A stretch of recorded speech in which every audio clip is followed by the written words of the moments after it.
ఎందుకయా? తిరుపతిలో police act పెట్టారు, section 30 అంట, పోలీస్ యాక్ట్ 30.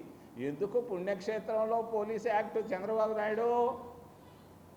ఏంటి ఇదంతా? తగ్గించమని తెలియజేస్తూ చివరిలో కాంగ్రెస్, మీ అందరికీ తెలీదు, చాలామందికి నమ్మకం లేదు, నేను చెప్తున్నాను, జగన్మోహన్ రెడ్డి ఎట్టి పరిస్థితుల్లో రాలేడు.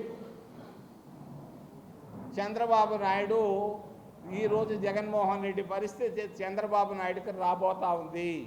నాకు డౌట్ ఉంది చంద్రబాబు నాయుడు ఆరోగ్యం పైన. మొన్న ఏదో ఏషియన్ గ్యాస్ట్రో ఇన్స్టిట్యూట్కు పోయి వచ్చాడు, ఎక్కడ 2 సార్లు 3 సార్లు పోయి వచ్చాడు. మరి ఎంఆర్ఐలు సిటీ స్కాన్లు చాలా తీసినట్టున్నారు. ఆయన ఆరోగ్యం పైన జాగ్రత్త వహించు మిత్రమా అని తెలియజేస్తూ, కాంగ్రెస్ పార్టీ మేనిఫెస్టోలో ముఖ్యంగా 2 విషయాలతో మేము పోతాం. మావిగన్ పైన మేము వెళ్ళాం. మావిగన్ అనేది అంశం కాదది. మేము పోబోయేది ప్రత్యేక హోదా, ఆంధ్రుల హక్కు అనే దానిపైన మేము వెళుతాం.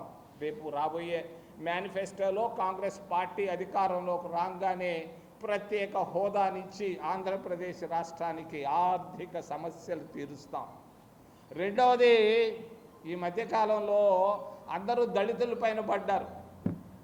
ఊరు దొరికినట్లేదు వీళ్ళకి. మరి దళితులను 4 భాగాలు చేశారయా. 4 భాగాలు, 2 భాగాలు చేశారు, సరే 4 భాగాలు చేశారు.